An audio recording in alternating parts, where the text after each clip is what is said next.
Ligcwele izikali ibhunga elisola ngokugenca libulalwe kakhulu ukubanga ukongiwa kwamanzi empola kwaNongoma.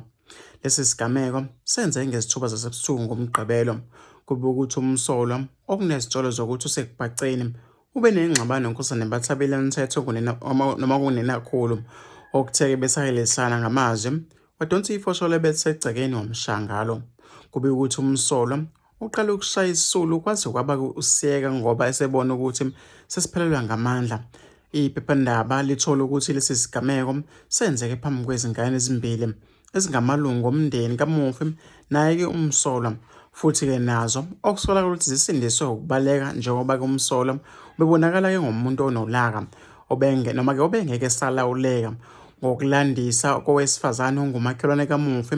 Uthi ingxabano isuswe inkulumo kamufi obenxusa umsolwa ukuba angawasebenzisi budlabha amanzi ngoba-ke naye unolwazi lokuthi kuyasokolisa ukuthola noma-ke kuyasokolisa ukutholakala kwawo. Kufika ingane igijima izocela ukuba siyibizele amaphoyisa ngoba umfowabo useshaye wabulala ugogo wabo. Kuthi uma-ke sifika khona sathola isidumbu sikagogo sitanta phezu kwedamu legazi.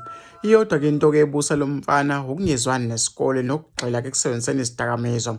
Ngalokho kuhlobo lesidakamizwa angaluhle. Uyingane elihlaza nathi-ke noma-ke siyayisaba le ngane ngenxa-ke yobudlova bayo, kusho kumakhelwane. Ikhansela lendawo umnumzane Jabulani Mtshali lisigxilile lesi sigameko.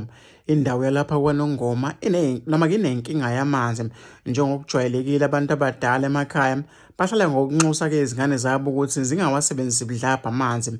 Naye ugogo ubulawa nje ukuthi-ke noma-ke naye ugogo ubulawa nje ubezama ukukhuza ingane ukuthi noma-ke ingakwenzi kanti-ke izodinwa ukukhuzwa yambulala. Kulandisa-ke umtshali okhulumela amaphoyisa KwaZulu-Natal noma-ke uColonel Robert Nathuthunda usiqinisele isigameko wathi-ke amaphoyisa avule icala lokubulala athungathe umkhondo womsola njengoba-ke ebalekile ngemva kwesigameko.